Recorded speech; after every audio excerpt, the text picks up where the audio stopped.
அஞ்சலையம்மாள் அதிவிரைவு தொடர்பு நிலையம் அப்படிங்கிற மாதிரி அஞ்சலையம்மாள் அதிவிரைவு நீதிமன்றத்துக்கு யாரும் பேர் வைக்க முடியாதுடா.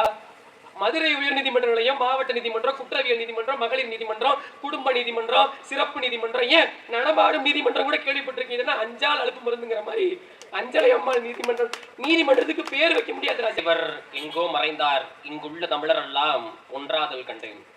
வலியோர் சிலர் எளியோர் தம்மை வதையை புரிகுவதா, மகராசர்கள் உலகாளுதல் நிலையாம் என்னும் நினைவா, உதவாதினி ஒரு தாமதம் உடனே விழி தமிழா என்று நம்முடைய முன்னோர்கள், வீர மறவர்கள், நம்முடைய பாட்டன்கள் நம் அனைவருக்கும் கற்றுக் கொடுத்தது, நமது மரபிடத்தில் விட்டு சென்றதெல்லாம் வீரத்தை தான், அறத்தை தான். எல்லோரும் இங்கே சொல்லியதை போல சர்வதேச மகளிர் தினம் இன்று உலகளவில் கொண்டாடப்பட்டு வருகிறது. அது பெண்களை போற்றாத, கொண்டாடாத எந்த சமுதாயமும் வாழாது, வளராது என்கிற கூற்று அவ்வளவு உண்மையானது. மங்கையாராக பிறப்பதற்கே மாதரம் வந்து செய்திட வேண்டுமம்மா அப்படின்னு நம்முடைய பாட்டன் பாடுகிறார். ஒரு சமுதாயத்தின் வளர்ச்சியை அந்த சமூகத்தில் இருக்கக்கூடிய பெண்களின் வளர்ச்சியை வைத்துத்தான் அளவிட முடியும் என்கிறார் நம்முடைய அரசியல் ஆசான் அண்ணல் அம்பேத்கர் அவர்கள். ஒரு சமூகத்தில் பெண்கள் ஒடுக்கப்படும் போது அந்த சமூகம் வளர்ச்சி அடைய முடியாது என்கிறார் வீரத்துறவி விவேகானந்தர் அவர்கள். பெண்களை போற்றாத எந்த சமுதாயமும் வாழாது, வளராது. அதிலும் தமிழ் சமுதாயம் நாங்கள் அவர்களுக்கு உரிமை கொடுக்க வேண்டும், நாங்கள் அவர்களை போற்ற வேண்டும் என்பதற்காக அல்ல, அவர்களே போற்றப்பட வேண்டியவர்கள், இந்த சமூகத்தில் எல்லா உரிமையும் பெறுவதற்கு எல்லா விதத்திலும் தகுதியானவர்கள், அவர்களுக்கு உண்டான இடத்தை அவர்கள் எடுத்துக் கொள்கிறார்கள். அவ்வளவுதான். இங்க நாம் தமிழர் கட்சிங்கிற ஒரே ஒரு கட்சி மட்டும்தான் இந்த சமூகத்தில் இருக்கிறது. 117 ஆண் வேட்பாளர்கள், 117 பெண் வேட்பாளர்கள் என்று ஆணும் பெண்ணும் சமம், ஆணுக்கு நிகர் பெண் அப்படின்றது இல்ல, ஆணும் பெண்ணும் சமம், ஆணுக்கு சரி நிகராக இங்கே பெண்ணும் சமம் என்று ஒரே ஒரு கட்சி தான் இங்கே இந்த தமிழ் பெருநிலத்தில் ஒரே ஒரு கட்சி தான் சொல்கிறது. இப்படி ஒரு சம வாய்ப்பை ஒரு கட்சி தான் வழங்குகிறது, வேற எந்த கட்சியும் வழங்கல. எனக்கு முன்னால் பேசிய அண்ணன் மாதவன் சொன்னது போல ஒடுக்கப்பட்ட சமூகத்திற்கு அரசியல் அமைப்பிலே சில இடங்கள் இருக்கிறது, அதனால அவர்கள் கொடுக்கிறார்கள், இல்லைன்னா அவங்க கொடுக்கிறதுக்கு வாய்ப்பு இல்லை. ஆனால் பெண்களுக்கு அப்படி சட்டமன்றத்திலோ பாராளுமன்றத்திலோ குறைஞ்சபட்சம் இவ்வளவு வேட்பாளர்கள் நீங்க நிறுத்தணும், ஒவ்வொரு கட்சியும் இத்தனை வேட்பாளர்களை நீங்க நிறுத்தியே ஆகணும் அப்படிங்கிற மாதிரியான சட்டம் எதுவும் இல்லை, எந்த விதமான சட்டமும் இல்லை. அந்த முழக்கத்தையே இந்திய பெருநிலையத்துல வச்ச ஆம்பளங்கிறவன் எவனும் இல்லை. இந்த சமூகமே வெளிப்படையாகவே ஆண்களால் கட்டமைக்கப்பட்ட, ஆண் ஆதிக்கத்தால் கட்டமைக்கப்பட்ட, இங்கே நாங்கள் ஆண்கள், ஆண் நெடில், அவங்க பெண்கள் குறி அப்படின்னு சொல்வதற்கு இணங்க ஆண்களால் கட்டியமைக்கப்பட்ட சமூகம். எல்லாவற்றிலும் ஒரு கட்சியின் முதல்வர் இருக்கிறார், ஒரு கட்சியினுடைய மாவட்ட செயலாளர் இருக்கிறார், இல்ல பெண் கவுன்சிலரே நின்று ஜெயிச்சுட்டாங்கன்னு வச்சுக்கிறோம், ஊராட்சி மன்ற கவுன்சிலர் பெண் கவுன்சிலரே ஜெயிச்சுட்டாலும் கூட அங்கேயும் பெயருக்கு தான் கையெழுத்து போடுறதுக்கு மட்டும்தான் அங்க இருக்கக்கூடிய பெண் ஆளுமைகள், பெண் தலைவிகள்ங்கிறது இருக்கிறாங்களே தவிர அவர்கள் அரசியலில் முடிவெடுக்கக்கூடிய இல்ல அங்கீகாரம் பெற்ற ஒரு ஆட்களாக இருக்கிறார்களா என்று கேட்டால் நிச்சயமாக கிடையாது. அந்த வழியில் நாம் மட்டும்தான் பெண்களை தூக்கி நிறுத்துகிறோம். 117 பெண் வேட்பாளர்களுக்கு நாம் இடம் கொடுக்கிறோம். இந்த நேரத்தில் நாம் எல்லோரும் பேசுகிறோம். என்னுடைய அப்பா செந்தமிழன் சீமான் அவர்கள் பாதிக்கு பாதி இந்த இடம் கொடுக்கிறார், பாதிக்கு பாதி இந்த இடத்தை நிறுத்துகிறார். 117 பெண் வேட்பாளர்கள் என்று இந்திய பெருநிலத்திலே என்னுடைய அப்பா செந்தமிழன் சீமான் அவர்கள், நம்முடைய தலைமை ஒருங்கிணைப்பாளர் சீமான் அவர்கள் கொடுக்கிறார் என்று அவர் கொடுப்பதற்கு காரணம் ஒன்று இருக்குது. ஏன் சொல்லவா, அவருடைய அண்ணன் நம்முடைய தலைவர் மேதகு பிரபாகரன் அவர்கள் ஆணையும் பெண்ணையும் சரிசமமாக வைத்து போற்றிய ஒரு பெருந்தகை. அப்படி போற்றிய பெருந்தகை. அங்கே பெண் புலிகள் இருந்தார்கள், பெண் தளபதிகள் இருந்தார்கள். எனக்கு முன்னே பேசியவர்கள் சொன்னது போல அங்கையர் கண்ணி என்கிற ஒரு வீரமங்கை இருந்தால் அத்தனை பெண்களுக்கும் அவள் முன்னுதாரணமாக இருந்தாள். அப்படி அவரை போல பெண்ணை போற்றுவதற்கென்று ஒரு ஆளுமை, ஒரு சர்வதேச தலைவர், ஒரு இனத்தின் காவலர் என்பவர் யாரும் இருப்பதற்கான வாய்ப்பில்லை. அப்படி ஒப்பற்ற தலைவன், ஒரே தலைவன், தமிழகத்திற்கென்று ஒரு தலைவன், அவன் மேதகு பிரபாகரன் என்கிற தலைவன். சொல்லிக்கிட்டார்கள் இனத்தின் தலைவனாக அவன் இருக்கிறான், இவன் இருக்கிறான், வந்தவன் போனவெல்லாம் இந்த இனத்துக்கு தலைவனாக இருக்க ஆசைப்படுவான். ஏன், நல்லா விளையாடுற ஒரு டீம், ஐபிஎல்ல நல்லா விளையாடுற ஒரு டீம் இருக்குன்னு வச்சுக்கோ, சிஎஸ்கேன்னு வச்சுக்கோ, கேப்டன் இல்லாத இடத்துல ஒருத்தன் கேப்டனாக ஆசைப்படுவான். ஏன், டீம் அப்படி, அணி அப்படி இருக்கிறது. அப்ப இந்த தமிழினம் ஒப்பற்ற தமிழினம், அறிவில் சிறந்த தமிழினம் அனைத்து விதமான வளங்களையும் நிலங்களையும் தன்னிடத்திலே வைத்திருக்கக்கூடிய இந்த தமிழ் தேசிய இனத்திற்கு தலைவனாக வேண்டும் என்று ஒவ்வொரு இனத்தானும் விரும்பித்தான் தீர்வான். ஏன் இங்கே நம்மவர்களுக்கு என்று தனித்த தலைவர்கள் இல்லை, நம்மவர்கள் என்று தனித்த சித்தாந்தம் இல்லை, நம்மவர்களுக்கு என்று தனித்த அரசியல் இல்லை, நம்மவர்களுக்கு என்று தனித்த அதிகாரமும் இல்லை. எல்லாம் அடுத்தவனுக்கு. கட்சி கொள்கையா திராவிடம். திராவிடம் திராவிடம்னா என்ன? தென்னிந்தியாவில் இருக்கக்கூடிய அத்தனை இனக்குழுக்கள், தமிழர், மலையாளி, கன்னடர், தெலுங்கு அத்தனை பேரையும் உள்ளடக்கி திராவிடர் என்ற புதிய இனத்தை கற்பிச்சா அந்த இனக்குழுக்கள் தங்களுக்கென்று ஒரு அரசியல் பேச வேண்டும், அது திராவிடம் என்று கற்பிச்சான். அப்ப திராவிடம் அப்படின்றது எப்ப உள்ள வந்துச்சோ, வந்தவன் போனவெல்லாம் நமக்கு தலைவனானா, வந்தவன் போனவெல்லாம் நமக்கு தலைவனானா, ஒரு வீடு இருக்கிறது, அந்த வீட்டுக்கு வந்தவன் போனவன் எல்லாம் தகப்பனாகிறான் என்றால் எவ்வளவு கேவலமோ, அப்படி ஒரு நாடு இருக்கிறது, அந்த நாட்டுக்கு வந்தவன் போனவன் எல்லாம் தலைவனாகிறான் என்று சொன்னால் அது அவ்வளவு கேவலம், அவ்வளவு கேவலம். எங்க அப்பா இருக்கிறாருங்க, அவருக்கு கருப்பா இருப்பாருங்க, நாள்தோறும் குடிப்பாருங்க, குணஞ்சரி இல்லாத ஆளுங்க, ஆமாங்க, ஆனா அவன் தாங்க எனக்கு தகப்பேன். அதுதான் ஏன தலைவன் என்பவன், தலைவன் என்பவன் என் ரத்தவனாக இருக்கு, தகப்பன் என்பவன் என்னை பெத்தவனாக இருக்க வேண்டும், தலைவன் என்பவன் என் ரத்தவனாக இருக்க வேண்டும். இந்த பெருநிலத்தில் இதை சொல்லிய ஒரே பெருமகன் என்னுடைய அப்பா செந்தமிழன் சீமான் அவர்கள் மட்டும்தான். அவர் ஏற்றுக்கொண்ட தலைமை இந்த தமிழினத்துக்கு என்று ஒரே ஒரு தலைவன், அரிதினும் அரிதாகத்தான் இந்த இனத்தில் ஒரு தலைவன் என்று, இந்த இனத்தில் ஒரு அரசியல் என்று, இந்த இனத்துக்கு என்று ஒரு வலிமை என்பது பிறக்கும். அப்படி கடந்த நூற்றாண்டில் பிறந்த பெருமகன் தான் நம்முடைய தலைவர் மேதகுவே பிரபாகரன் அவர்கள். ஒப்பற்ற தலைவர். ஒரு முறை ஒரு சம்பவத்தில் கூட பதிவு செய்வாங்க. அங்க போர் நடந்துட்டு இருக்க சூழ்நிலை, ஆயுத போர், உங்களுக்கு எல்லாம் தெரியும். இப்ப போர் சூழல் தான் நடக்குது. அங்கங்க நீங்கள் செய்திகளை பார்த்திருக்க கூடும், வாட்ஸ்அப்ல இல்ல சர்வதேச ஊடகங்கள் இருக்கக்கூடிய செய்திகளை நம்ம பார்க்கிறோம். போர்க்காலம் என்றாலே போர் கைதிகள் ஆங்காங்கே குண்டு போடுவது, அங்கங்க தாக்குதல்களை தொடுப்பது, இரு நாட்டு தலைவர்களுக்கு உண்டான அமைதி பேச்சுவார்த்தை, அது கடந்த ஆயுத சண்டை என்பது ரொம்ப யதார்த்தமானது. போர் சூழல் என்பது அப்படித்தான் இருக்கும்.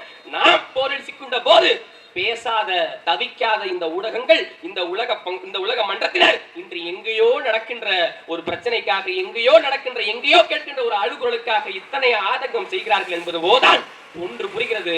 இந்த உலகத்தார அத்தனை பேரும் இணைந்துதான் தமிழினம் என்கிற ஒரு இனத்தை அழித்து முடித்தார்கள். ஏன் சொல்ல வர, போர் என்றாலே அங்க ஆயுத மழை பொழியும், குண்டு மழை பொழியும். ஆனா ஒரே ஒரு ராணுவத்தில் மட்டும்தான் ஒரு கட்டுப்பாடு இருந்தது. நீ ராணுவத்தில் இருக்கக்கூடிய எதிர்நாட்டு ராணுவத்தில் இருக்கக்கூடிய எதிரியைத்தான் நீ தாக்க வேண்டுமே தவிர அங்கே இருக்கக்கூடிய பொதுமக்களை, பள்ளி குழந்தைகளை, பெண்களை தாக்கக்கூடாது என்று ஒரே ஒரு ராணுவத்தில் தான் கட்டமைக்கப்பட்டுள்ளது. அது நம்முடைய ராணுவம், விடுதலை புலிகள் என்று நம்முடைய தலைவன் கற்பித்த அந்த ராணுவம்.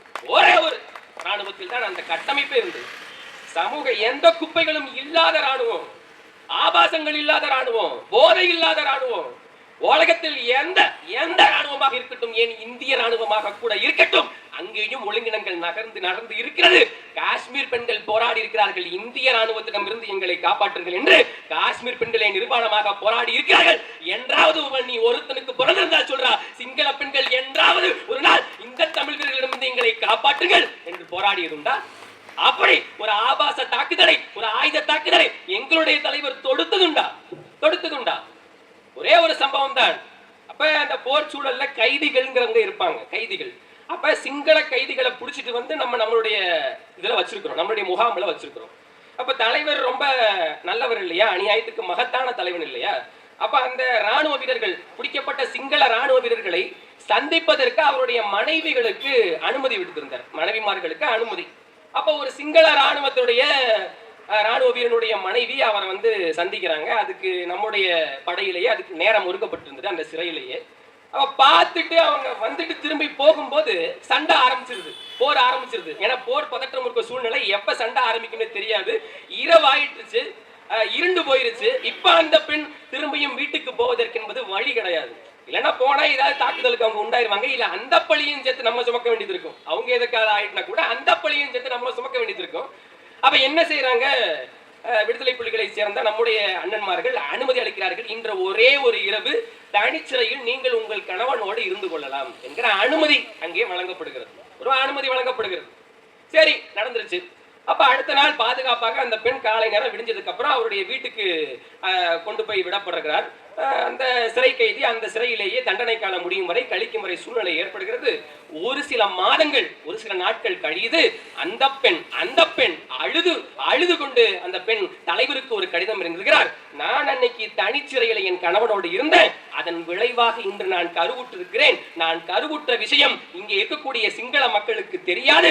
என் கணவன் இல்லாத சூழ்நிலையில் நான் கருவிட்டது மட்டும் அவர்கள் தெரிந்திருந்தால் அவர்கள் என்னுடைய கற்பை களங்கப்படுத்துவார்கள், என்னுடைய ஒழுக்கத்தை களங்கப்படுத்துவார்கள் என்று தலைவரிடம் முறையிடுகிறார் அந்த சிங்கள பெண். அப்ப தலைவருக்கு அந்த தகவல் தெரிய வருது. மகத்தான தலைவர் இல்லையா, ஒப்பற்ற தலைவர் இல்லையா, இரக்கத்துக்கு சொந்தக்காரர் இல்லையா, எல்லாவற்றிலும் அவர் இறக்கப்படுவார். சிங்கள மக்களின் மீதுமா அத்தனை இரக்கம். ஏன் நம்மளுடைய அப்பா செந்தமிழன் சீமான் அவர்களே சொல்லியிருக்கிறார், ராஜபக்சேவை பேசும்போது கூட ஒருமையில பேசுனது இல்லைங்க, வாங்க போங்க அப்படின்னு அவர் கூட அவர் இப்படி செய்யறாங்க போறாங்க அப்படித்தான் பேசிய தலைவன் இல்லையா. அந்த பெண் என்ன செய்யறது, இந்த சமூகம் நம்மளை காரி துப்பாதைய, விடுதலை புலிகள் நான் கணவனை சந்திக்க அனுமதிச்சாங்க, அந்த இரவு நான் தனிச்சிறையில என் கணவனோடு இருந்தேன்னு சொன்னா ஒரு பயம் நம்ப மாட்டான். இந்த சர்வதேச சபை நம்பிருமா, சிங்கள சபை நம்பிருமா, அவ்வளவு நேர்மையானவர்களா, அவ்வளவு அறம் சார்ந்தவர்களா? கிடையாது. அப்ப அந்த பெண்ணை அழுது கொண்டு தவித்து கொண்டு வேற வழி இல்லாமல் அன்று இரவு படுக்க போயிடுறாங்க. விடியற் காலையில் கதவை திறக்கும் போது அவர் கண்ணை அப்படியே தொடைத்து விட்டு பார்க்கிறார். அவருடைய கணவன் விடுதலை பெற்று வந்து அந்த வாசலில் நிற்கிறார். அதை பார்த்த அந்த பெண்மணியை அழுது கொண்டு அவர் அவ்வளவு அழுது கொண்டு புரிந்து கொண்டார், இப்படி ஒரு தலைவன் எங்கள் இனத்தில் வாய்க்கப்பெறவில்லையே என்று அழுது கொண்டு புலம்பிய அந்த தலைவி, ஏன் சொல்கிறேன் இதை நீங்கள் புரிந்து கொள்ள வேண்டும். எதிர்நாட்டு படையினும் பெண்களை கூட, எதிரி இனத்தாரின் பெண்ணின் கற்புக்கு கூட களங்கம் விளைவிக்காத ஒரு தலைவன், மகத்தான தலைவன், நம்முடைய தலைவன், மாவட்ட தலைவன் மேதகுவே பிரபாகரன் அவர்கள். அப்படி அவரை காட்டிலும் பெண்மையை போற்றுபவன் இந்த சர்வதேச சபையில உண்டா? அவ்வளவு உண்டா? எதிர்நாட்டு பெண்ணுங்க, எதிரிகளுடைய பெண்ணு, அதுவும் நம்முடைய தாக்குதல் நடத்தி ராணுவ கைதியாக சிறை கைதியாக வந்து இருக்கிறார் கணவர். ஆனால் அரிதினும் அரிதாக ஒரு அரிய வாய்ப்பாக அவர்கள் தங்க வைக்கப்படுகிறார். ஆனால் எப்படியோ இருந்து போகட்டும், எந்த சூழ்நிலையிலும் ஒரு பெண்ணுடைய கற்புக்கு கலகம் வந்துவிடக் கூடாது என்று யோசித்த மகத்தான பெருந்தகை நம்முடைய தலைவன் மேதகுவே பிரபாகரன். அப்ப அவன் வழியில் வந்து சிந்தித்த பெருமக்கள் நாங்கள், அவன் பிரபாகரனின் பிள்ளைகள் நாங்கள், பிரபாகரனின் வாரிசுகள் நாங்கள். 50% பெண்களுக்கு கொடுக்கிறோம் என்றால் அது இட ஒதுக்கீடு இல்லை, இடப்பங்கீடு. அவர்களுக்கு உரிய இடத்தை நாங்கள் அவர்களுக்கு கொடுக்கிறோம். போது நாங்கள் பெண் பிள்ளைகளை இந்த களத்தில் நிறுத்தவில்லை. என்னுடைய அப்பா அடிக்கடி சொல்லுவார், நாங்கள் பெண் பிள்ளைகளை இந்த களத்தில் நிறுத்தவில்லை, பெண் புலிகளை இந்த களத்தில் நிறுத்துகிறோம். 117 புலிகள், எந்த சமரசத்திற்கும் ஆட்படியாத 117 புலிகளை இந்த களத்தில் இருக்கிறார்கள். அந்த வகையில் திண்டுக்கல் சட்டமன்ற தொகுதியின் வேட்பாளராக என்னுடைய அண்ணி முத்தரசி அவர்கள் இந்த களத்தில் போட்டியிடுகிறார். அப்ப எல்லா தொகுதியை காட்டிலும் திண்டுக்கல் தொகுதி மக்கள் இல்ல பெண் வேட்பாளர்களை பெற்ற அந்த மக்கள் தான் இன்னும் அதிகமாக, இன்னும் வீரியத்தோடு, அறத்தோடு நாம் சண்டை செய்ய வேண்டிய கடமை பெற்றிருக்கிறோம். அறத்தோடு நாம் சண்டை செய்யணும், இன்னும் வீரியமாக சண்டை செய்யணும். அங்கங்க நம்ம தேர்தல் நேரத்துல பிரச்சாரம்னு சொல்லி நம்ம இங்க கூட்டம் போட்டிருக்கோம், ஊருக்கு வெளியில நம்ம கூட்டம் போட்டிருக்கோம், ஊருக்குள்ள சேலை வேட்டியெல்லாம் கொடுத்துட்டு இருப்பாங்க. தோணும், ஆமா நடக்கும். ஊருக்குள்ள சேலை வேட்டி கொடுப்பாங்க, ஸ்வீட் பாக்ஸ் கொடுப்பாங்க, ஹாட் பாக்ஸ் கொடுப்பாங்க, இல்ல எல்லாம் 500 1000 கொடுப்பாங்க, திடீர்னு 5000 ரூபாய் பணம் போடுவாங்க. நடக்கும். அதுக்கெல்லாம் பயந்த கூட்டமா நம்ம. அப்படி நீ கொடுத்து கோடிகளை கொட்டினதுக்கு அப்புறமும் தாண்டா 36 லட்சம் ஓட்டு வாங்கணும் இந்த நாட்டுல. 2002 ரொம்ப காலம் போகல, 2024ங்கிற வருஷம். அப்புறம் ரொம்ப மறந்துருக்கலாம் வாய்ப்பு இல்லை. ஏன் எந்த ஆண்டிலும் இல்லாத அளவுக்கு இந்த ஆண்டு ஏன் இவ்வளவு கொடுக்குறான்? என்ன எந்த ஆண்டு இல்லாத அளவுக்கு இப்ப எதுக்கு 5000 ரூபாய் பணம், இப்ப எதுக்கு சேலை வேட்டி, இப்ப எதுக்கு ஸ்வீட் பாக்ஸ், எதுக்கு? பிரபாகரன் பிள்ளைகள் இந்த படையில் இருக்கிறார்கள், இந்த சண்டையில் இருக்கிறார்கள். பிரபாகரன் பிள்ளைகள் இந்த சண்டையில் இருக்கிறார்கள். சீமான் ஒரு வலிமையான ராணுவ படையை கட்டமைத்துக்கிறார். மக்கள் தமிழ் தேசியம் என்றால் என்ன, நாம் தமிழ் கட்சியின் அரசியல் என்றால் என்ன, நமக்கு தேவையான அவசியமான சக்திகள் என்றால் யார் என்று மக்கள் உணரத் தொடங்கி இருக்கிறார்கள். நாம் வலிமையாக சண்டை செய்யணும். யாருக்கு தெரியும், என்னமும் நடக்கலாம். நாம் ஆட்சிக்கு கூட வந்துடலாம், ஏன் ஆட்சிக்கு வரமாட்டோம், இது பயிற்சி தான் ஏன் நினைக்கிறோம். ராஜீவ்காந்தி இறப்புக்கு முன்னாடி அந்த கட்சி ஜெயிச்சிரும், அந்த தேர்தல்ல, அந்த நாடாளுமன்ற தேர்தல்ல ஜெயிச்சிரும் சொல்லியிருந்தா இறந்து போன ராஜீவ்காந்தியை நம்பியிருக்க மாட்டாரு. ஏன் கொஞ்ச நாளுக்கு முன்னாடி அன்னைக்கு அந்த தேமுதிக கட்சியினுடைய தலைவர் விஜயகாந்த் அவர்கள் இறந்த சூழ்நிலையில அன்னைக்கு தேர்தல் வச்சிருந்தா விஜயகாந்த் தான் பிரைம் மினிஸ்டர் போல இருக்கு. அந்த மாதிரி பாக்குற இடமெல்லாம் விஜயகாந்தனுடைய போஸ்டர், விஜயகாந்த் படம் போட்டு புலம்பி தள்ளிட்டாங்க. பாட்டு பாட்டா போட்டு அந்த பாட்டெல்லாம் இது வரைக்கும் நான் கேட்டதே இல்லைன்னு, இது வரைக்கும் என் பரம்பரையில நான் கேட்டதில்லை. இவ்வளவு விஜயகாந்த் பாட்டு இருக்குதான்னு அந்த அளவுக்கு போட்டு தள்ளிட்டாங்க. அப்ப சூழல் கள யதார்த்தம் என்பது, மக்களுடைய மனம் என்பது மாறுவது என்பது ஒரு கணம் தான், ஒரு ஒரு ஒரு ஒரு ஒரு வினாடி தான். அது எப்படியும் மாறிடும். ஆனால் மக்களுடைய மனங்களை கவர்வதற்கு நாம் இலவசங்களை அறிவிக்கவில்லை. காசு பணத்தை போடவில்லை, சேல வேட்டி கொடுப்பதில்லை. நாம் என்ன செய்கிறோம்? கருத்தியல் புரட்சி செய்கிறோம். நம்ம எல்லாம் திமிராக சொல்லலாம், நாம் தமிழர் கட்சி என்ற ஒரே ஒரு கட்சி தான் இங்கே தமிழகத்தில் இருக்கிறது. நாம் மட்டும்தான் கொள்கைக்காக சண்டை செய்கிறோம். மற்றவர்கள் எல்லாம் கோடிகளுக்காக சண்டை செய்கிறார்கள். திமுக என்கிற ஒரு கட்சி 21 அரசியல் கட்சிகளுடன் கூட்டணி வச்சிருக்கிறான். அடிக்கடி பிரேமலதா அவர்கள் சொல்கிறார்கள், நாங்க எந்த பக்கம் போவோம்னு எங்களுக்கே தெரியாது, அதை நாங்க சர்ப்ரைஸா வச்சிருக்கோம், நாங்க சஸ்பென்ஸா வச்சிருக்கிறோம், விரைவில் அறிவிப்போம் சொல்றாங்க. என்ன நிபந்தனை? ஒரு கூட்டத்தில் ஒரு கூட்டணியில் சேர்வதற்கு என்ன நிபந்தனையை வைத்தீர்கள்? எதற்காக திமுகவுடன் கூட்டணி சேர்ந்தீர்கள்? இந்த கேள்விக்கு யாரோட பதில் இருக்கிறதா? என்ன கேள்வி? எத்தனை கோடியை கொட்டி கொடுப்பான், எவ்வளவு நோட்டு, எத்தனை சீட்டு? இதுவா ஒரு அரசியல் கட்சியினுடைய கொள்கை? இதுவா ஒரு அரசியல் கட்சியினுடைய எதிர்பார்ப்பு? ஆனால் சேர்கிறார்கள். இதுவரை இந்திய அரசியலில் இல்லாத அளவுக்கு முன்னாள் முதலமைச்சர், இன்னொரு கட்சியினுடைய முன்னாள் முதலமைச்சர் இந்த கட்சி பக்கம் வந்தார். இந்த கொடுமை எங்கேயாவது நடந்திருக்கிறா? எந்த மாநிலத்திலாவது எங்கேயாவது நடக்குமா? முன்னாள் முதலமைச்சருங்க, 3 முறை அந்த முதலமைச்சர் ஐயா ஓ பன்னீர்செல்வம் அவர்கள், அவரும் சேர்ந்து திமுகவில் இருக்கிறார். அப்போதுதான் என் தகப்பன் சொன்ன ஒரு வார்த்தை எனக்கு இப்போது புரிகிறது. இவர்கள் ஒரே பயிற்சி மையத்தில் இருந்து திருடுவதற்கு பயிற்சி எடுத்தவர்கள். திமுக அதிமுக என்பது 2 கட்சி கிடையாதுடா.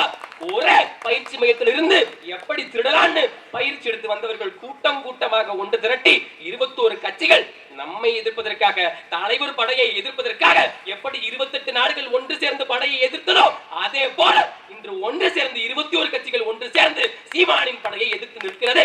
அந்த போரில் வேண்டுமானால் நாங்கள் தற்காலிகமாக தோற்றிருக்கலாம். ஆனால் இந்த போரில் வெல்வது சீமானின் படை மட்டும்தான், நாம் தமிழர் கட்சி மட்டும்தான். அதான் நாங்கள் உறுதியாக சொல்லுவோம். நாம் தமிழர் ஒரு வாக்கினுடைய பணம் என்பது அந்த வாக்காளனுடைய மனநிலையை பொறுத்தது. நீங்கள்லாம் அண்மையில் வெளியான இந்த மண்டேலாங்கிற படத்தை நீங்கள் பார்த்துட்டு கூடும். ஊர்ல எல்லாருக்கும் அவன் கொடுக்கிற காசுங்கிறது 1000 500 தான், 200 300 தான்.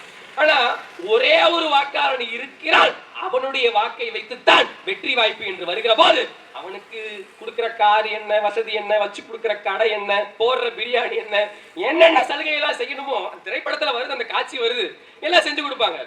ஏன்? இங்கே வாக்காளர்களை விட வெற்றியை தீர்மானிப்பவர்களுக்கு வலிமை அதிகம். இப்ப சொல்லுங்க, யாருக்கு வலிமை அதிகம்? 36 லட்சம் வாக்குகளை வைத்திருக்கிற நாம் தமிழர் கட்சி வெற்றியை தீர்மானிக்கிற கட்சி. பல இடங்கள்ல நம்ம தான் வெற்றியை தீர்மானிக்கிறோம். அப்ப நம்முடைய களப்பணியாளர்கள், நம்முடைய வேட்பாளர்கள், நம்முடைய கட்சி உறுப்பினர்களுக்கு தான் இங்கே வலிமையும் அதிகம், மதிப்பும் அதிகம். அவர்களை விலைக்கு வாங்குவதற்கு தான் இங்கே அத்தனை திராவிட கட்சிகளும் அழைக்கிறது. நாய் மாதிரி கதறி ஆளுகுது, நாய் மாதிரி கத்தி ஆளுகுது. எந்த நாட்டுல இந்த அயோக்கியத்தனம் நடக்குதுன்னு பாருங்க. தேர்தலை நடத்துவதற்கு பல கோடி ரூபாய் செலவு செய்கிறது ஒரு அரசாங்கம். அந்த தேர்தல்ங்கிறது எதுக்கு நடத்துறோம்? ஒரு நாட்டில் நாம் எல்லாம் வெள்ளைக்காரன் இடத்துல அடிமையாக இருந்ததன் விளைவு ஒரு நாள் சுதந்திரம் அடைந்தோம். சுதந்திரம் அடைந்ததுக்கிறப்ப நம்ம முடிவு கொண்டோம், முன்னிருந்ததை போல மன்னராட்சியம் இருக்கக்கூடாது, எங்கோ இருந்து வந்தவனும் நம்மளை ஆளக்கூடாது, மக்களாகிய நாம் தான், மக்களில் ஒருவர் தான் நம்மை ஆள வேண்டும். மக்களுக்காக, மக்களால், மக்களே செய்கின்ற ஆட்சி அது மக்களாட்சி என்கிற முடிவை எடுத்தோம். அது மக்களாட்சி. அப்ப நான் ஒரு எளிய மகன், எனக்குன்னு தனியா நான் ரோடு போட முடியாது. நான் ஒரு எளிய மகன், எனக்குன்னு தனியா நான் பள்ளிக்கூடம் கட்டி படிக்க முடியாது. நான் ஒரு ஏழை தாயின் மகன், எனக்குன்னு தனியா கல்லூரி கட்டி நான் படிக்க முடியாது. எனக்குன்னு தனியா பெரும் முதலாளிகளை போல நிறுவனத்தை அமைத்துக் கொண்டு நான் வாழ முடியாது. நான் எளிய மகன், எனக்கென்று தனியாக மருத்துவமனை கட்டி நான் வைத்தியம் பார்த்துக்க முடியாது. அப்ப இதெல்லாம் தனி மனித உழைப்பால சாத்தியம் இல்லை. கல்வி நிலையம் கட்டுறது, பள்ளிக்கூடம் கட்டுறது, கல்லூரி கட்டுறது, மருத்துவமனை கட்டுறது, இதெல்லாம் தனி மனித உழைப்பால சாத்தியம் இல்லை. அப்ப எதுவெல்லாம் இங்கே தனி மனித உழைப்பால் சாத்தியம் இல்லையோ அதையெல்லாம் செய்வதற்குத்தான் இங்கே அரசாங்கம் தேவைப்படுகிறது.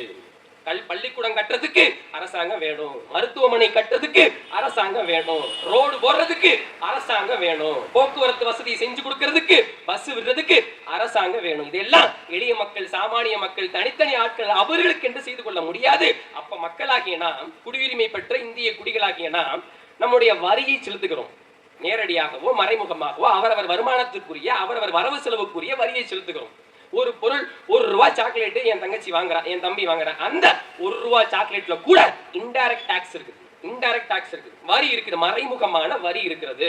அப்ப அந்த மறைமுகமான வரி எல்லாம் சேர்ந்து தான் அரசு கஜானாவாக ஆகிறது. அரசு கஜானா, அரசுக்குன்னு ஒரு கல்லாப்பட்டி இருக்குல்ல, அந்த அரசு கஜானாவாக அந்த வரி எல்லாம் சேர்ந்துதான் ஆகிறது. அப்ப மக்களாகிய நாம் வரி பிச்சை செலுத்துகிறோம், அது அரசு கஜானாவாக ஆகிறது. மக்களாகிய நாம் வாக்கு பிச்சையும் செலுத்துகிறோம், அதனால் அரசு நிர்வாகிகளும் வருகிறார்கள். அவ்வளவுதான். இப்ப நம்மத்தான் வரி பிச்சை செலுத்துகின்ற முதலாளிகள், அவர்கள் நம்ம காசை வச்சுக்கிட்டு நிர்வாகம் பண்ணுகின்ற கூலிகள். நாம் வாக்கு பிச்சை செலுத்துகின்ற முதலாளிகள், தலைவர் பெருமக்கள், அவர்கள் நம்மிடம் வாக்கு பிச்சை கையேந்தி நிற்கின்ற கூலிகள். அவங்க பிச்சைக்காரர்கள். ஏன் வரி பிச்சை போறதும் வாக்கு பிச்சை போறதும் என் ஆத்தாளப்ப அண்ணன் தம்பி நம்மலாம் அந்த அந்த பிச்சை காசை வாங்கிக்கிட்டு, அந்த பிச்சை வாக்கை வாங்கிக்கிட்டு நம்மிடம் அதிகாரம் செலுத்துகின்ற அந்த தற்காலிக வாய்ப்பை மட்டும் நாம் அவர்களுக்கு தருகிறோம். தற்காலிக வாய்ப்பை 5 வருஷத்துக்கு ஒரு வாட்டி தேர்தல் நடந்தே தீரும். மறுபடியும் அவன் தான் ஜெயிப்பான்னு தெரியுது, அதுக்காக தேர்தல் வைக்காம விட்டுறோமா? இல்ல போட்டியிறதுக்கு வேற கட்சியே இல்ல, அதுக்குன்னு தேர்தல் அறிவிக்காம விட்டுருவாங்களா? இல்ல எதுவுமே இல்லாம போயிருமா? பரம்பரையா நீயே ஆண்டலாம். ஆனா அப்படித்தான் நிலைமை இருக்குது, அது வேற விஷயம். கருணாநிதியை விட்டா ஸ்டாலினை விட்டா உதயநிதி, அப்படித்தான் நிலைமை இருக்குது, அது வேற விஷயம். ஆனா அவர்களும் எப்படியோ ஒரு வகையில் தேர்தலில் போட்டியிட்டு தான் தங்கள் பெரும்பான்மையை நிரூபித்து அரசு நிர்வாகிகளாக ஆக முடிகிறது. இப்ப இவ்வளவுதான் அரசாங்கம்.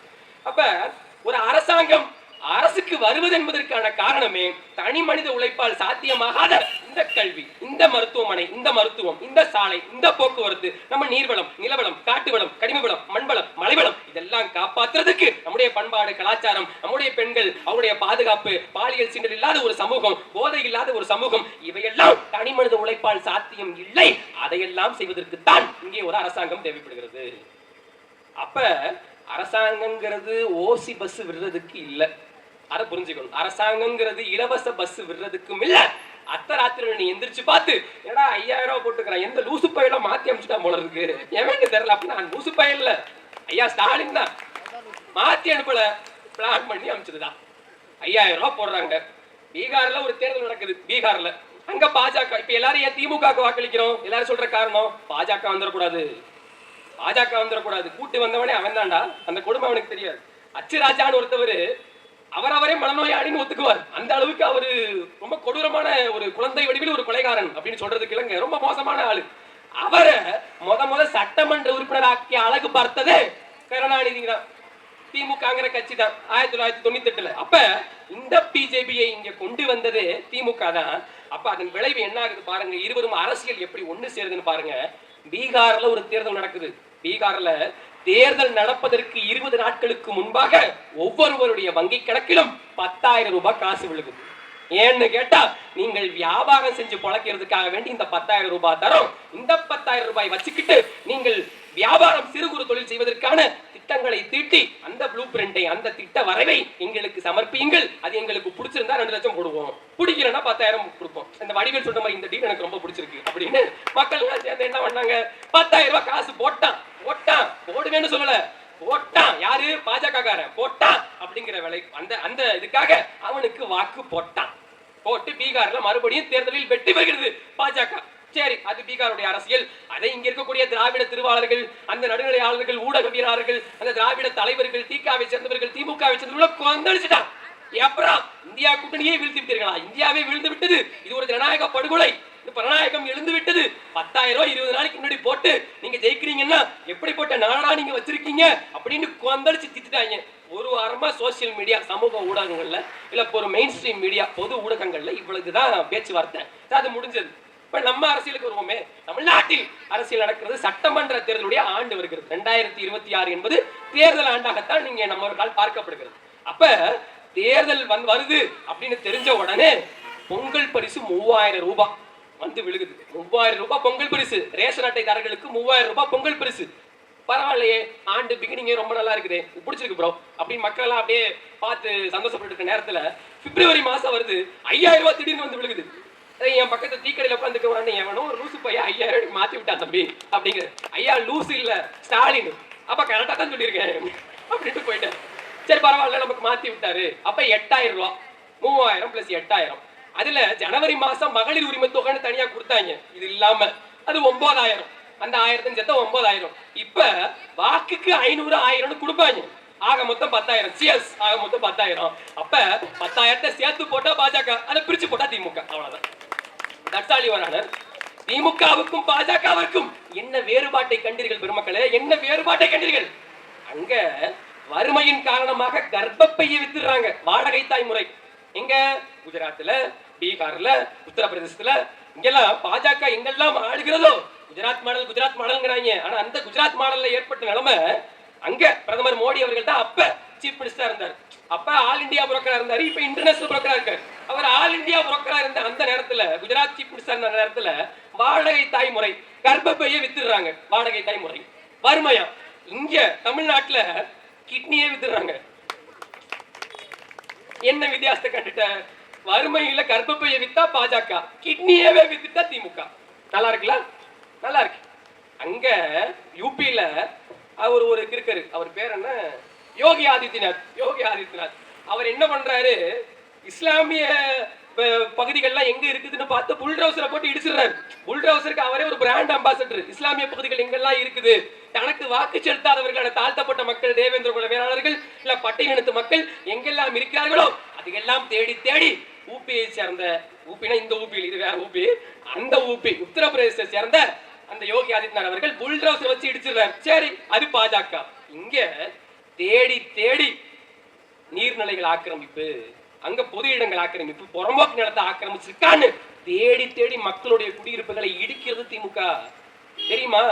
சென்னையில அனகாபுத்தூர் ஒரு ஏரியா இருக்கு. 400 வீடுகளை இடித்து அவர்களை நடுத்தருவில் நிறுத்தியது இதே மு.க. ஸ்டாலின். யாரு? சிறுபான்மையின் பாதுகாவலர், தாழ்த்தப்பட்ட மக்களின் அரணாக இருக்கக்கூடிய காவல் தெய்வம். அனகாபுத்தூர்ல 400 வீடுகளை இடித்தார். இது சத்தியம். நான் இந்த ஆட்சி தான் வரணும்னு கஷ்டப்பட்டு ஓட்டு போட்டேன், நான் எல்லாமே பண்ணேன். ஆனா இவர்கள் வந்து 20 வருஷம் என்னுடைய உழைப்பை திருடி வீட்டை இடித்து என்னை நடுத்தருவில் நிறுத்தி இருக்கிறார்கள் சொன்னது அந்த அனகாபுத்தூரை சேர்ந்த பெண்மணி தான். இந்த பெண்மணி தான்.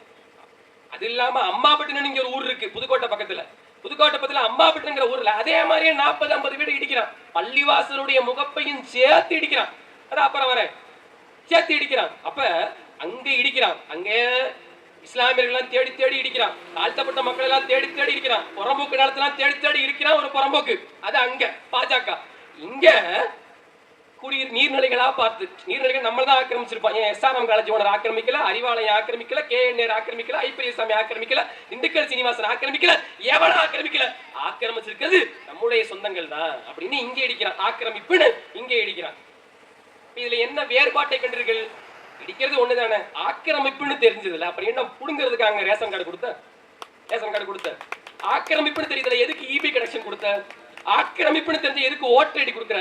ஆக்கிரமிப்புன்னு நீ இடிச்ச வீட்டுல தாண்டா வாக்கு பிச்சை கேட்டு வந்து வாசல்ல நின்ன பரதேசி, வாசல்ல நின்னு அதையெல்லாம் செஞ்சுட்டு இருக்கிற நாய் கடைசியா வந்து ஆட்சிக்கு வந்ததுக்கு அப்புறம் வீட்டை இடிக்கிறான்னா அவன் எவ்வளவு மோசமானவன் அப்படிங்கிற நீ புரிஞ்சுக்கணும். இதுல என்ன பாஜக, என்ன திமுக, என்ன வேறுபாடை நீங்கள் கண்டீர்கள்? இங்க பள்ளிவாசலுடைய வாசலை இடிச்சு போடுறான் யாரு? திமுக. அங்க பள்ளிவாசலை இடிச்சு போடுறான் அவன் பாஜக. இங்க பள்ளிவாசலுடைய வாசல முகப்பை இடிச்சு போடுவான். விநாயகர் சக்தி ஊர்ல தரைய போட்டு மூடுவான். ஊப்பில இல்ல, சென்னையில, ஆவடியில, பட்டினப்பாக்கத்துல மோடி வராருங்கிறதுக்காக பள்ளிவாசல மறைக்கிறான் யோகி ஆதித்யநாத், அங்க இருக்கக்கூடிய பாஜகவினுடைய முதல்வர்.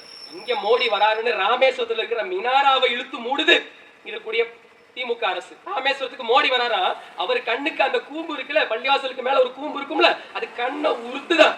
கண்ணை உறுத்துதுன்னா கூம்புல போய் கண்ணை விட்டு சாகு. எதுக்கு அதை எதுக்கு இடிக்கணும்? அப்ப இடிக்கிறான், இடிச்சுட்டு அறமட்டமாக்குறான், இல்ல திரைய வச்சு மூடுறான். இதுல என்ன வேறுபாட்டை நீங்கள் கண்டீர்கள்? அவர்களுக்கு இவர்களுக்கு என்ன வேறுபாடு? ஒரே கொள்கை, ஒரே கோட்பாடு. பாஜக வந்தாலும் ஒண்ணுதான், திமுக வந்தாலும் ஒண்ணுதான். அவன் என்ன பண்ணுவான்? நான் உன்னைய வெட்டத்தாண்டா போறேன்னு சொல்லிட்டு வெட்டுவான். சரி, அவன் எதிரி. உன்னை வெட்டத்தான் போறேன், ஒழுங்கா தப்பிச்சுக்கன்னு சொல்லிட்டு வெட்டுவான். அவன் எதிரி. எந்த முன்னறிவிப்பும் இல்லாமல் முதுகில் குற்றுப்பவன் திமுக, அவன் துரோகி. இந்த பெரும் உண்மையுடைய மக்கள் புரிஞ்சுக்கணும், பெரும் உண்மையை புரிஞ்சுக்கணும். அங்க பாஜக தாழ்த்தப்பட்ட மக்களை ஒரு மனிதர்களாகவே பார்ப்பது கிடையாது. தாழ்த்தப்பட்ட மக்களுக்கு எதிரான பாலியல் வன்கொடுமை நடக்கிறது. யூபியில ஒரு தாழ்த்தப்பட்ட பெண்ணை பாலியல் வன்கொடுமை செஞ்சாங்க. செஞ்சு போஸ்ட்மார்டம் பண்றதுக்குள்ள எடுத்துட்டு போய் பணத்தை எரிச்சான் யூபியில. கொரோனா காலத்துல பார்க்க சென்ற எதிர்கட்சி தலைவர் ராகுல் காந்தியை கீழே தள்ளி விட்டானு ஞாபகம் இருக்கா? கொரோனா காலத்துல நடந்தது. அது அங்க பாலியல் வன்கொடுமை அங்க தாழ்த்தப்பட்ட மக்களுக்கு எதிராக நடக்கிறது அல்லது இஸ்லாமிய பெண்களுக்கு எதிராக நடக்கிறதுன்னா அது அவருடைய கர்மா, அது அவங்களுடைய வேண அப்படி சொல்லி முடிச்சுட்டு போவான்.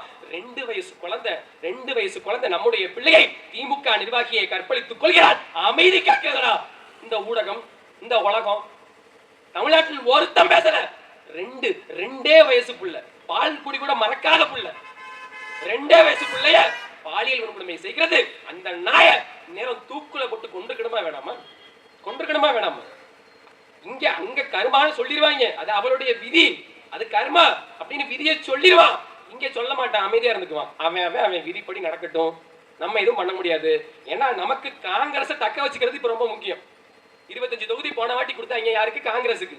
இப்ப நம்ம அண்ணன் வந்திருக்காருல்ல, நம்ம அண்ணன் ஜனநாயகன், அவர் வந்திருக்கிறதுனால அவர் பக்கம் காங்கிரஸ் போயிருமோங்கிற பயத்துல அதை தக்க வச்சுக்கிறதுக்காக ஒரு பேரம். அண்ணனை வச்சதுல என்ன லாபம்னா 3 சீட்டை உயர்த்திக்கிச்சு காங்கிரஸ், அவ்வளவுதான். சரி, மக்களுக்கு தான் லாபம் இல்ல, காங்கிரஸ் கட்சிக்காவது லாபம் இருக்குது அப்படின்னு நினைச்சு சந்தோஷப்பட வேண்டியதான். 28+1 ஆக மொத்தம் 29. இந்த சீட்டுக்காக நடக்கிற அந்த லாபகரி வேட்டை, அதற்கு ஊடகங்கள் காட்டுகின்ற அந்த கவனங்கள், இது எதுவுமே அந்த சகோதரி, அந்த பிள்ளைக்கு ஏற்பட்ட அந்த துன்பங்களை காட்டுவதற்கும் அதற்கு நீதி வாங்கி தருவதற்கும் இந்த ஊடகங்கள் ஒரு வாய் திறந்து பேசல. ஒரு வாய் பேசலாம், யாரும் பேசல. இப்படித்தான் நம்மள இலங்கையில நம்மள படுகொலை செய்யும் போது இந்த ஊடகங்கள் மௌனித்தது, பார்த்து வேடிக்கை பார்த்து கொடுக்கிறது. ஒருத்தன் காட்டினானா டிவியில? ஒருத்தன் சன் டிவி, பெரிய கலைஞர் டிவி, பெரும் நிறுவனங்கள்லாம் வச்சிருக்கக்கூடிய திமுகவின் பிரமுகர்களே, ஜெயா டிவி, ஜெயா பிளஸ், என்னென்னமோ டிவி வருது. அன்னைக்கு யூடியூப்ல பொதிகை சேனல் இருக்கு, அரசாங்கத்துடைய சேனல். அங்க கொத்தாக நம்முடைய சகோதரிகளை கொண்டு புதைச்சான், பாலியல் வன்கொடுமை சேர்ந்து கொண்டு புதைச்சான். ஒரு ஊடகம் கூட அதை காட்டல. இன்று ஈரானுக்காக கொதிக்கிற, பாலஸ்தீனுக்காக கொதிக்கிற, சிரியாவுக்காக கொதிக்கிற இந்த உலக ஊடகங்கள், இந்த இந்திய பிறந்தகைகள் ஒருத்தனை இலங்கையில நான் செத்தப்ப துடிக்கல. ஆனா உடம்பில் எங்கு அடிபட்டாலும் கண் அழுவதை போல உலகில் எங்கு மக்கள் அடிபட்டாலும் தமிழர் மண் அழுதிருக்கிறது, இன்றும் அழுகிறது, இன்னைக்கு அழுகிறது. ஏன்? தமிழர்கள் வைத்திருக்கக்கூடிய அந்த உயிர்ம நேயம், ஒப்பற்ற உயிர்ம நேயம், தேனீக்களுக்கும் பட்டுப்பூச்சிக்கும் வண்ணத்து பூச்சிக்கும், ஏன் கேட்க வழியற்ற பிராணிகளுக்கு கூட. இங்க குரங்குக்கு தண்ணி தவிக்குது, அந்த வீடியோ கூட நம்மகிட்ட ஷேர் ஆகுது. குரங்குக்கு தண்ணி இல்ல, யானை வழித்தடங்கள் ஆக்கிரமிக்கப்படுகிறது, பறவைகள் சரணாலயம் இல்லாமல் போகிறது. அதற்கும் சேர்த்து நாம் தமிழ் கட்சி தான் போராடுகிறது. ஏன்? நாங்கள் பேசுவது அனைத்து உயிர்களுக்குமான அரசியல், அனைத்து உயிர்களுக்குமான அரசியல். கொத்தா நம்முடைய மக்களை கொண்டு புதைச்சான். செம்மணி படுகொலை நம்ம செம்மணி புதகுழி, அம்மாவையும் குழந்தையும் ஒரே குழியில போட்டு மூடுனா, ஸ்கூல் பேக்கோட பள்ளிக்கு செல்லக்கூடிய அந்த பையோட அம்மாவையும் குழந்தையும் ஒரே புதக்குழியில போட்டு மூடலாம். சிங்கள இந்த இந்திய பெருங்கண்டும் நம்மளுடைய தமிழர்கள் தானே அங்கே செத்து விழுகிறார்கள் என்று உருவம் கூட உயர்த்தலாம். ஏண்டா அப்படி, ஏண்டா என்னை எவர்களை புதைக்கிறீர்கள், ஏண்டா அவனை அடிக்கிறீர்கள் என்று எவனும் இந்த நாட்டில் கேட்கல, எவனும் கேட்கல. அப்படி வாழ வழியற்ற, யாருமே நமக்காக பேசாத அரசியல் அனாதைகள் நாம், இந்த உலகத்தாரால் ஒதுக்கி வைக்கப்பட்ட அனாதைகள் நாம். உலக மன்றத்தில் 2 நபர்கள் எங்கு சென்றாலும் தீவிரவாதிகளாக சித்தரிக்கப்படுவார்கள். ஒன்று இஸ்லாமிய பெருமக்கள், தாடியுடனோ தொப்பியுடனோ ஜிப்பாவுடனோ எங்கு சென்றாலும் அவர்கள் தீவிரவாதிகளால் கட்டமைக்கப்படுவார்கள். நம்ம ஊர் மோதினாரு, அவர் பாட்டு கஞ்சி ஊத்திட்டு வேடிக்கை பார்த்துட்டு இருப்பாரு. யாரு போனா நல்லா பேசுவாரு, போனா மந்திரிச்சு விடுவாரு. சின்ன குழந்தைகளுக்கு உடம்பு சரியில்லைன்னா அவர்கிட்ட கூட்டு போய் காட்டுவாங்க, எல்லாம் நடக்கும். ஆனா அந்த மோதினாரு தப்பித்தவரி என்னைக்காவது ஒரு நாள் ஹஜ்ஜுக்கு போகணும், சவுதி அரேபியாவுக்கு போகணும், வாழ்க்கையில ஒரு நாள் ஏர்போர்ட்டுக்கு போயிட்டாருன்னா அவரை தீவிரவாதி மாதிரி நடத்துவாங்க. உலக மன்றத்தில் இஸ்லாமியர்கள் என்பவர்கள் பல நாடுகளில் தீவிரவாதிகள். அதுபோல்தான் உலக மன்றத்தில் எங்கு சென்றாலும் தமிழன் தீவிரவாதி. ஏன் நாங்கள் இவ்வளவு தீவிரமாக இந்த திமுகவை எதிர்க்கிறோம், எவ்வளவு திமுக இந்த அதிமுக எதிர்க்கிறோம்? நாங்கள் தீவிரவாதிகள் தீவிரமா தான் அரசியல் பேசுவோம். ஏன்? எங்களை அடிச்சு கொண்ட, எங்களை கொன்று புதைத்த, எங்களுக்கு எதிரான அத்தனை அட்டுழியங்களையும் செய்த அந்த நாய்கள் தீவிரவாதிகள். அத்தனை நாடும் கொண்டு புதைச்ச 28 நாடுகள் சேர்ந்து தான் தமிழர் என்கிற இனத்தை அழிச்சு முடிச்சோம், விடுதலை புலிகளை அடிச்சோம், பிரபாகரனை கொண்டோன்னு இலங்கையை சேர்ந்த அமைச்சர் பிறந்தகையே சொல்கிறார். அன்று இந்த ஊடகங்கள் மௌனம் காத்தது. ஒருத்தம் பேசல. அதே மாதிரி இந்த ஊடகங்கள் இன்றும் அவசியமான செய்திகளை எதையும் பரப்பல. மாநாடு ஒண்ணு நடத்தணும், 5 லட்சம் பேருக்கு மேல 6 லட்சம் பேருக்கு மேல கூடுனாங்க. ஒரு சத்தம் இல்லை, இறைச்சல் இல்லாத மாநாடு, விசில் சத்தம் இல்லாத மாநாடு, கூக்கரைகள் இல்லாத மாநாடு, ஆபாசங்கள் இல்லாத மாநாடு, எதுவும் போதை இல்லாத மாநாடு, எதுவும் இல்லாத அமைதியான நாற்காலியை உடைக்காத மாநாடு, குழந்தைகள் சாகாத மாநாடு, 41 பேரை குப்புறக்க படுக்க போட்டு மிதிக்காத மாநாடு, எதுவும் இல்லாத அமைதியான முறையில் அரசியல் பேசிய மாநாடு. ஆனால் எத்தனை ஊடகங்கள் 3 மணி நேரம் 4 மணி நேரத்தை முழுசா நேரம் காமிச்சா? எவன் காமிச்சா? ஒருத்தன் காமிக்கலையே. ஆனா இதே ஊடக பொறுக்கிகள் விஜய் வீட்டிலிருந்து கிளம்புனா பனையூர் வாசல்ல இருந்து நேரலை போடுவான். திரும்பி வீட்டுக்குள்ள போற வரைக்கும், யார் வீட்டுக்குள்ள போனாலும் அது வரைக்கும் நேரலை போடுவான்.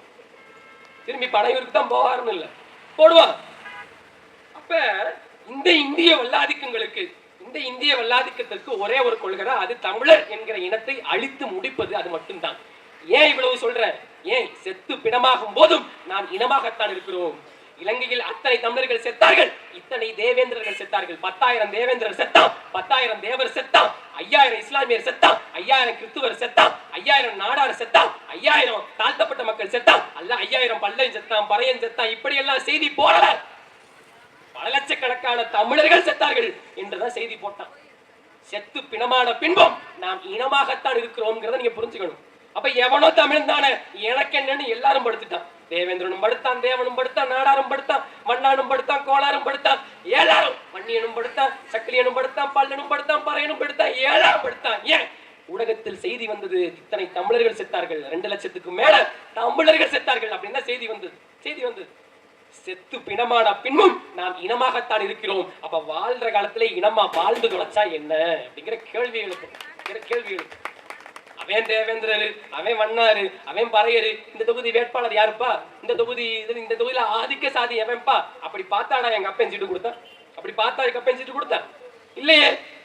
ஏற்கனவே சொன்னவர்கள் போல அடர்த்தியாக ஆதிக்க சாதி வாழ்கின்ற இடத்தில் ஒரு தாழ்த்தப்பட்ட மக்களுக்கு அங்கே வாய்ப்பு கொடுக்கப்படுகிறது. அரசியலமைப்பு சட்டமே கொடுக்காத பொது தொகுதிகள் வாய்ப்பை அங்க நாம கொடுக்கிறோம். பொது தொகுதி பழனின்னு ஒரு பொது தொகுதி, அந்த பொது தொகுதியில் பழங்குடியின பெண்ணுக்கு நம்ம வாய்ப்பு கொடுத்திருக்கிறோம்.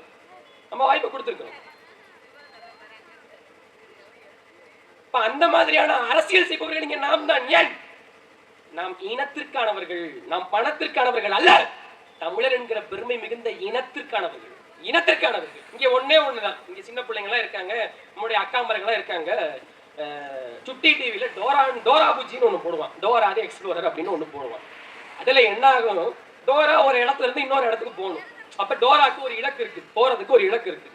அப்ப டோரா போகும்போது கூட குச்சியை கூட்டிட்டு போகும். தெரியுமாடா? கூட போகும்போது குச்சியை கூட்டிட்டு போகும். அந்த போற வழியில வழி தெரியாது. அப்ப மேப் மேப் மேப் மேப் அப்படின்னு ஒரு பாட்டு கேட்கும். ஏன்னா நான் சின்ன பிள்ளைல வந்து நான் அதை பார்த்தா வளர்ந்தேன். இப்ப நான் வேட்பாளர், அது வேற விஷயம், அதை சொல்லக்கூடாது, சின்ன பையனை அசிங்கப்படுத்த கூடாது. அப்ப டோராக்கு மேப்பு தேவைப்படும், தண்ணி பாட்டில் தேவைப்படும். போற இடத்துல போற ஒரு வழியில போய் சேரணும். அப்ப என்ன ஆகும்? அங்க வந்து பள்ளி அந்த பேக்ல இருக்கிற பொருளெல்லாம் எடுத்துக்கிறதுக்கு ஒரு ஜீவன் வரும். அது என்னன்னா குள்ளநரி.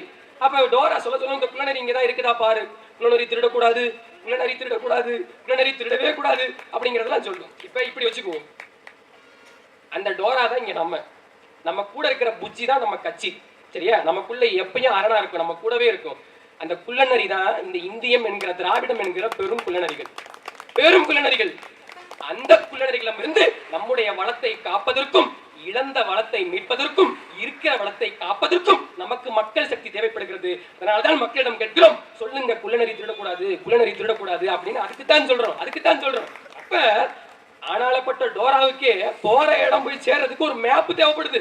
அந்த மேப்பு தான் கொள்கை. சரியா? நம்முடைய வளத்தை காப்பறதுக்கும் மீட்பதற்கும் நமக்கு ஒரு கொள்கை, ஒரு வழிமுறை தேவை, ஒரு இன்ஸ்ட்ரக்ஷன் தேவையில்ல. ரோடு மேப்பு சின்ன பிள்ளைல படிச்சிருப்போம். நேரா போகணும், லெப்ட் திரும்பணும், அங்க ஒரு ரவுண்டான வரும், அதை சுத்தணும், அப்படி போகணும். அதுதான் கொள்கைனா என்ன? இந்தியத்தையும் திராவிடத்தையும் எதிர்த்து சண்டை போடுவதற்கான ஒரு வலிமையான ஆயுதம், ஒரு வழிமுறை. அதுதான் கொள்கை. அப்ப அதைத்தான் இங்க கொள்கை இல்லாத ஒரு கூட்டம் இருக்குதுல்ல, அதுக்கு குள்ளநரிக்கிட்ட இருந்து எப்படி நம்மளை காப்பாத்துறதுன்னு தெரியாது. ஏன்? அதுவும் குள்ளநரியா இருக்கலாம், அதுவும் நமக்கு தெரியாது. இதுதான் பிரச்சனை. அப்ப மேப்பு வேணும் ராஜா, கொள்கை இங்க வேணும். கொள்கை இல்லாம ஒண்ணும் செய்ய முடியாது. கூட கட்சின்னு ஒண்ணு அரணா இருக்கணும்.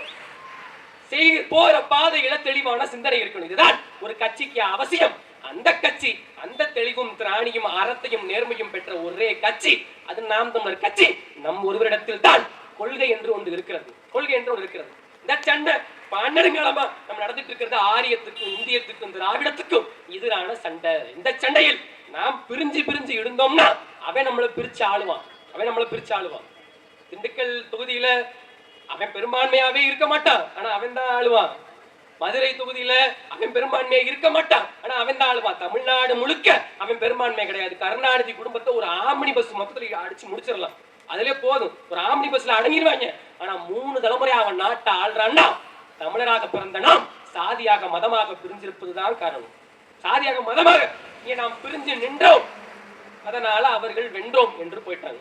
நம்மள பிரிச்சு பிரிச்சு ஆண்ட அந்த திராவிட திருவாளர்கள் தனக்குள்ள தன்னை சாதி மாத்திக்குவான், தன்னை இனம் மாத்திக்குவான். தமிழருக்கென்று ஒரு இனம் உண்டு, தனித்தே அதுக்கு குணம் உண்டும்பா. நான் தான் தமிழர் தந்தையும்பா, நான் தான் உங்களை காப்பாற்ற வந்த தமிழ்ன தலைவன்பா, நான் தான் தமிழர்களுக்கான கட்சிம்பா. ஆனா கடைசியில எங்கும் தமிழ் இல்லை, எதிலும் தமிழ் இல்லை, எங்கேயும் தமிழ் இருக்காது.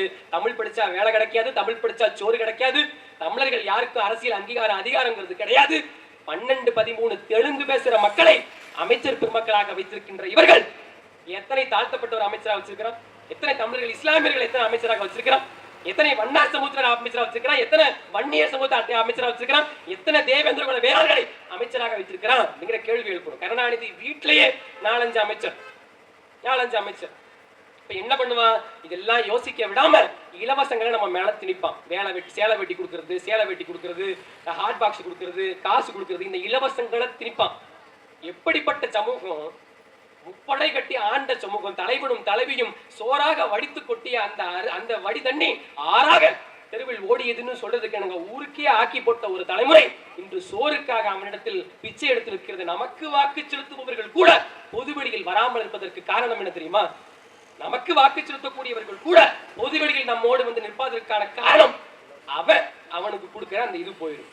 அப்ப என்ன பண்றது, வாழ வழியற்ற ஏழைகள் 5000 10,000 அவங்களுக்கு பெரிய காசு, அதுக்காக அவங்க மாசம் ஃபுல்லா உழைக்கணும், வருஷம் ஃபுல்லா முளைச்சாட்டார சேமிக்க முடியும். அப்ப அப்படிப்பட்டவங்க என்ன செய்யறாங்க, சரி அங்க இருந்தா நம்ம ஒரு வெளிப்படையா இல்லாம ஒரு மறைமுகமா இருந்தாவது நம்ம இந்த இதை அடைஞ்சுக்க முடியுமே, குறைஞ்சபட்சம் அந்த நன்மையாவது கிடைக்குமே அப்படின்னு அவங்க இருந்துடுறாங்க. அவங்கள நம்ம தப்பு சொல்ல முடியாது.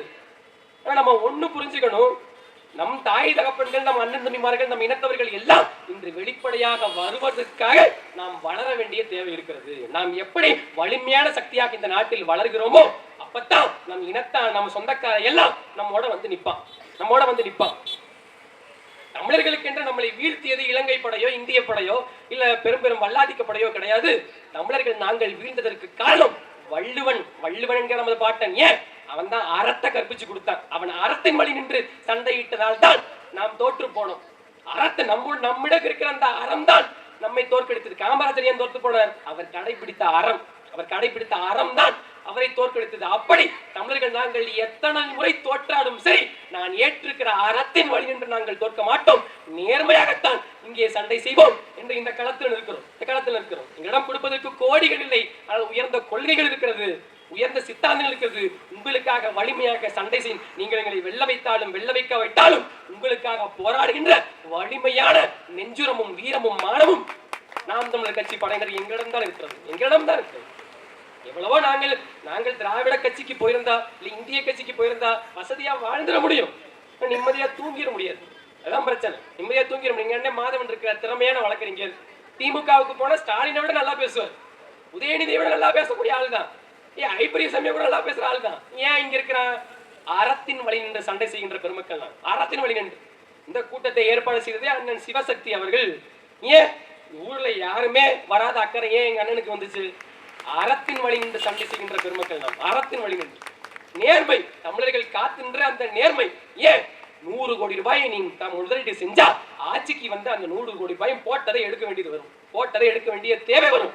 அப்ப மக்களை ஏமாளியாக்குகின்ற அவர்கள் திருடர்களுக்காக வேண்டி, லாப வேட்டைக்காக வேண்டி, வள வேட்டைக்காக வேண்டி தங்களுக்கான ஆளாக மாற்றிவிடுவார்கள். ஒரே ஒரு விஷயம் தான் சொல்லி முடிச்சிடுறேன். என்னுடைய அப்பா செந்தமிழ் சீமான் அவர்கள் சொன்ன கதை தான். ஒரு பெரிய பங்களா, நிறைய பணங்காசு இருக்கிற ஒரு பங்களால ஒரு திருடன் ஏறி குதிக்கிறான்.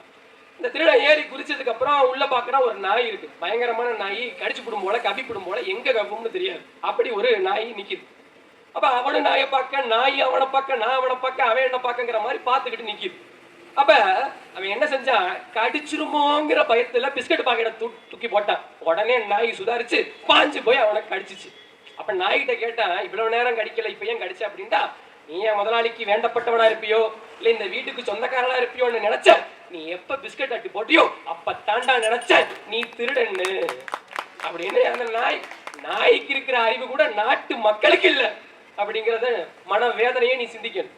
உனக்கு அவன் தூக்கி போகின்ற சில ரொட்டி துண்டுகளை தூக்கி போட்டு பல கோடி ரூபாயை அங்கே சம்பாதிப்பான். 100 கோடி ரூபாயை இங்கே முதலீடு செய்கிறவன் பல்லாயிரம் கோடி ரூபாயை அங்க சம்பாதிப்பான்.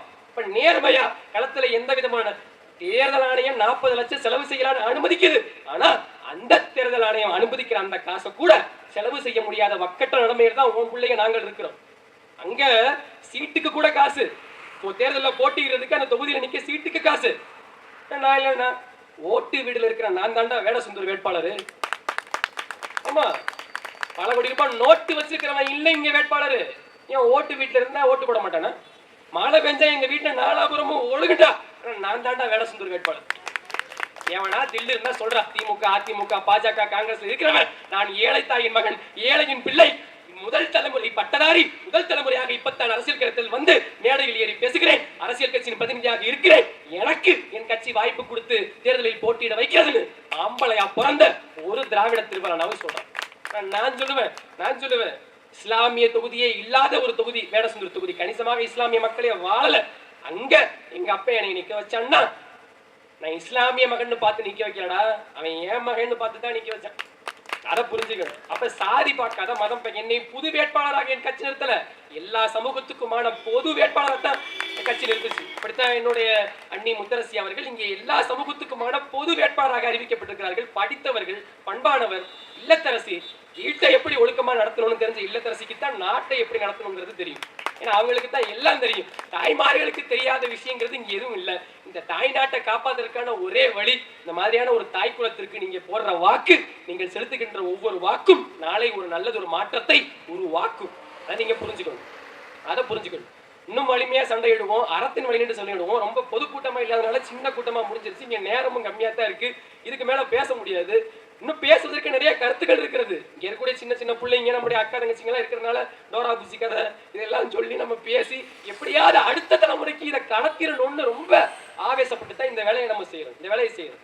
மற்ற கட்சியில் இருக்கிறவனுக்கு எழுதி வச்சு படிக்க கூட தெரியாது. எழுதி வச்சு அன்னைக்கெல்லாம் ஒருத்தன் படிக்கிறேன். நிறைய பேர் விஜய் திட்டாங்க சார், நானும் திட்டுறேன், நைட் தூக்கம் வராது. கொஞ்சம் 2 நிமிஷம். அது என்னன்னா அஞ்சலையம்மாள் அதிவிரைவு தொடர்பு நிலையம் அப்படிங்கிற மாதிரி. அஞ்சலையம்மாள் அதிவிரைவு நீதிமன்றத்துக்கு யாரும் பேர் வைக்க முடியாதுடா. மதுரை உயர் நீதிமன்ற நிலையம், மாவட்ட நீதிமன்றம், குற்றவியல் நீதிமன்றம், மகளிர் நீதிமன்றம், குடும்ப நீதிமன்றம், சிறப்பு நீதிமன்றம், ஏன் நடமாடும் நீதிமன்றம் கூட கேள்விப்பட்டிருக்கீங்கன்னா அஞ்சால் அலுப்பு மருந்துங்கிற மாதிரி அஞ்சலையம்மாள் நீதிமன்றத்துக்கு பேர் வைக்க முடியாது ராஜா. அதை முதல்ல தெரிஞ்சுக்க. எழுதி கொடுத்து படிக்கிறதுல தப்பு இல்லை, அதையாவது திருத்தி பார்த்து படிக்க வேணாமா? அப்படியே வடா படிக்க. நண்பன் படத்துல வைரஸ்னு ஒரு கதாபாத்திரம் வரும். எழுதி கொடுத்தது அந்த கற்பிக்கிறத கற்பழிக்கிறதுன்னு படிப்பாங்கல்ல, அதை விட மோசமா இருக்குது இந்த வைரஸ் கிருமி. அப்ப இங்கே உங்களுக்கான தகுதியும் திறமையும் படைத்த வேட்பாளர்கள் நாம் தமிழர் கட்சி வேட்பாளர்கள். என்னுடைய அண்ணி எல்லா தகுதியும் பெற்றவர்கள் தான். திண்டுக்கல் மாவட்டத்திலேயே இருக்கக்கூடிய அந்த 3 முத்தான பெண் வேட்பாளர்கள்ங்கிறவங்க ரொம்ப ரொம்ப ஆளுமையானவர்கள், ரொம்ப படித்தவர்கள், பண்பானவர்கள். அப்படியே ஆகச்சிறந்த வேட்பாளர்களை உங்களுக்கு நாம் தமிழர் கட்சி வழங்கி இருக்கிறது. நான் மறுபடியும் சொல்றேன், நாங்கள் ஜெயிக்க மாட்டோம்னு நினைக்காதீங்க. தனிமரம் தோப்பாகாது, ஆனால் தனித்தனி மரங்கள் எல்லாம் சேர்ந்து தான் இங்கே தோப்பாகணும். நீங்கள் செலுத்துகின்ற ஒவ்வொரு வாக்கும் பெரும் மாற்றத்தை உருவாக்கும். தமிழ்தாய் வாழ்க, தலைவர் பிரபாகரன் வாழ்க, நாம் தமிழர். நமது சின்னம் விவசாயி. ஓட்டு பாருங்க ஓட்ட, அப்புறம் பாருங்க நாட்டை. கட்சி தொடங்கும் போது ஒண்ணுமே கிடையாது, ஒருத்தனும் காட்ட மாட்டான்.